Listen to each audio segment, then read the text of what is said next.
You're bleeding. And not the kind of bleeding that stops with a band-aid or a pat on the back. This is the kind that pulls on the ground. The kind that makes your vision narrow into a dark tunnel and your legs buckle under you like they've forgotten what standing is. 10 minutes ago, there wasn't a hole in your body. Now there is. And the nearest hospital is either a pile of rubble, a battlefield, or a memory that died with civilization. No ambulance, no doctor. No painkillers dripping through and for, just you, the contents of an old bathroom cabinet, and the very real possibility that you're about to become compost. But bullets are fair. They don't care whether you're a survivor, a scavenger, or someone who simply walked into the wrong moment. Blood leaks the same way from everyone. And if your hands don't shake too much, and your panic doesn't take over, you might just buy yourself another sunrise. First, you have to stop the bleeding. Pressure, not the emotional kind, though there's plenty of that, but actual pressure. Grab the cleanest cloth you can find, a shirt, a towel, even a sock if that's all you've got. Fold it into a thick pad and press it hard against the wound like you re-smothering a fire. Because that is exactly what it is, a fire inside your body that is trying to drain your life away. Don't lift the cloth to check. Don't peek. It will still be bleeding. If it soaks through, add another layer. Never remove the first one. Every time you lift it, you rip off the forming clot and start the whole nightmare again. If the wound is in your arm or leg, raise it above your heart. Gravity is still on your side, even at the end of the world. If it's on your torso, forget elevation, just keep pressing and hold on. But if the blood is bright red, pulsing, spraying, that's arterial. That's a countdown. And now you need a tourniquet. Find something at least 2 inches wide, a belt, a strip of denim, a dog leash. No shoelaces, no wires. They act like cheese cutters, and they'll cost you the limb. Wrap it above the wound, between the hole and the heart, then tie it tight. Slide a stick, screwdriver, or pen under the knot and twist until the bleeding stops. It's going to hurt, and that's how you know you're doing it right. Mark the time somewhere, on your skin, on the wall, in blood if you have to. 2 hours is the limit before tissue starts to die. After that, it becomes a brutal choice between the limb and your life. Once the bleeding is under control, you're not safe yet. Now you fight infection. Rinse the wound, really rinse it. Boil water if you can and let it cool. If not, use bottled water.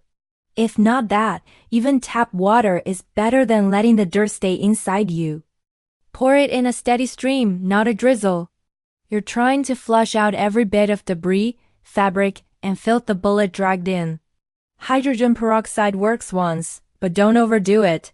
It damages tissue. Vodka, save it. It doesn't sterilize as well as people think, and your nerves might need it more.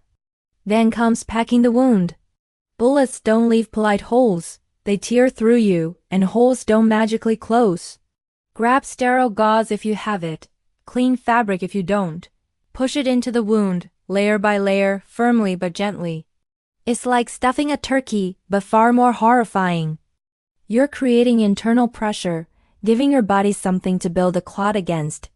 If there's an exit wound, pack that too. Then cover everything with a larger dressing and tape it down with medical tape or duct tape if that is all you have. Out here, improvisation is survival. Antibiotics are your next lifeline.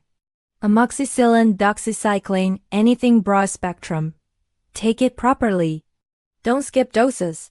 Feeling better doesn't mean you're safe. If antibiotics aren't available, nature still gives you a fighting chance.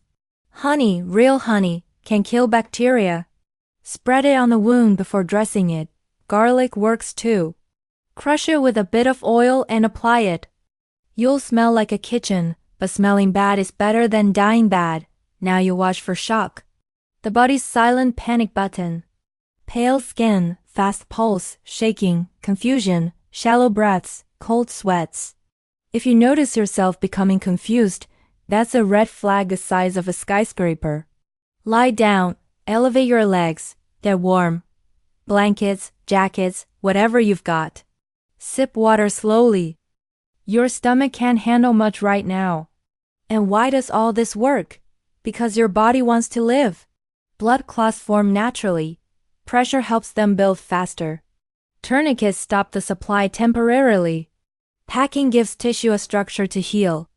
Antibiotics, or honey and garlic when nothing else exists, prevent bacteria from turning your wound into a grave. If you survive the first hour, your chances double. Survive the first day, and you might actually see another sunrise. There's no doctor coming, no rescue. Just your stubborn refusal to die on a dirty floor, and right now the bleeding has slowed. The wound is packed. You're breathing. In a collapsed world, that counts as a victory. If the pain fades without fever, congratulations, you did it. If the wound swells, reddens, or starts to smell like rot, then at least you tried. And at the end of the world, trying is survival.